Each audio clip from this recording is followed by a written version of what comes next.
حضرت امام جعفر صادق علیہ السلام فرماتے ہیں کہ جب خدا نے فرشتوں کو سجدہ آدم کا حکم دیا تو وہ وقت بعد ظہر روز جمعہ تھا اور وہ عصر تک سجدہ کرتے رہے۔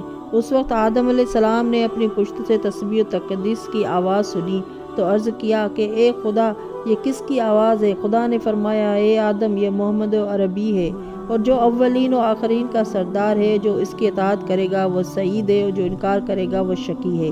اے آدم، میرے عہد کو یاد رکھو اور پاکیزہ مردوں اور عورتوں کو میرا یہ عہد سپرد کرتے رہو۔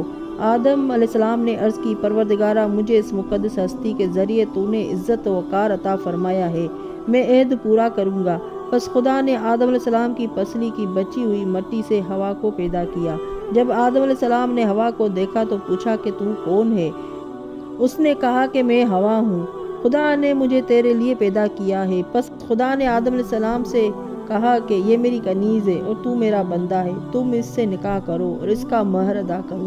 آدم علیہ السلام نے عرض کی کہ اس کا مہر کیا ہے؟ خدا نے فرمایا کہ اس کا مہر یہ ہے کہ تم محمد و آل محمد صلی اللہ علیہ وآلہ وسلم پر 10 مرتبہ صلوات بھیجو، اللہم صلی علی محمد و آل محمد۔ چنانچہ انہوں نے صلوات بھیجی اور خدا نے نکاح کیا۔ خود خدا قاضی تھا اور جبرائیل نکاح کرنے والے اور فرشتے گواہ تھے، اور فرشتے برابر آدم علیہ السلام کے پیچھے تھے۔ آدم علیہ السلام نے عرض کی، خدا، یہ میرے آگے کیوں نہیں آتے؟ خدا نے فرمایا کہ تمہاری پشت میں نور محمدی ہے۔ حضرت آدم علیہ السلام نے عرض کی کہ اس نور کو میرے سامنے ظاہر فرما کہ میں بھی زیارت کر لوں۔ پس خدا نے اس نور کو اس طرح ان کے دست مبارک میں ظاہر کیا کہ نور محمد انگوٹھے میں، اور نور علی انگشت شہادت میں، اور نور فاطمہ درمیانی انگلی میں، اور نور حسن اس کے برابر والی انگلی میں، اور نور حسین چھوٹی انگلی میں ظاہر کر دیا۔ جب حضرت شیس علیہ السلام پیدا ہوئے تو خدا نے یہ نور ان کی پشت میں منتقل کر دیا، اور اسی طرح یکے بعد دیگر ان کی اولادوں میں منتقل ہوتا ہوا حضرت ہاشم علیہ السلام کی سلب میں پہنچا کہ جن کا نام عمر العلا ہے۔ ان کے چہرہ مبارک سے حضرت کا نور ساطع ہوتا تھا۔ چنانچہ جب جناب ہاشم مسجد الحرام میں داخل ہوئے تھے تو وہ نور اس قدر چمکتا تھا کہ تمام مسجد الحرام روشن منور ہو جاتی تھی، اور آپ کی پیشانی سے ایک نور آسمانوں تک پہنچتا تھا۔ اہل مکہ اور قبائل عرب آپ کو دیکھنے آتے تھے، اور آپ جہاں سے گزرتے تھے پتھر اور ڈھیلے آپ سے باتیں کرتے تھے، کہتے تھے مبارک ہو کہ تیری ذریت میں ایک فرزند پیدا ہونے والا ہے جو پیغمبر ہوگا اور بہترین خلق و شریف ترین عالم ہوگا، اور اس کا نام محمد ہوگا۔ اور آپ جب کسی تاریکی اور اندھیری میں چلتے تھے تو آپ کے نور سے ہر طرف روشنی پھیل جاتی تھی۔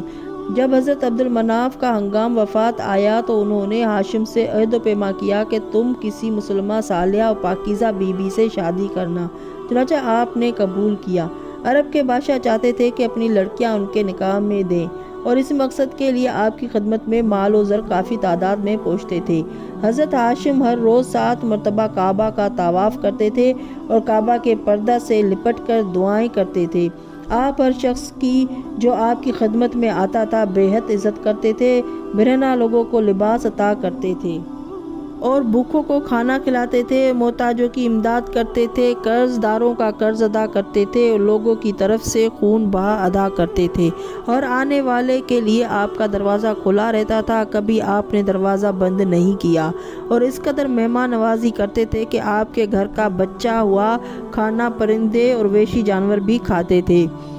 آپ کے اس کرم اور رحم کا شہرہ تمام ملکوں میں ہو گیا، اور آپ کو تمام اہل مکہ بادشاہ تسلیم کرتے تھے، اور کعبہ کی کنجیاں آپ کے دست مبارک میں تھیں، اور آپ ہی حاجیوں کو سیراب کرتے تھے، اور کعبہ کی نگرانی اور تمام حاجیوں کی مہمانداری بھی آپ ہی کرتے تھے۔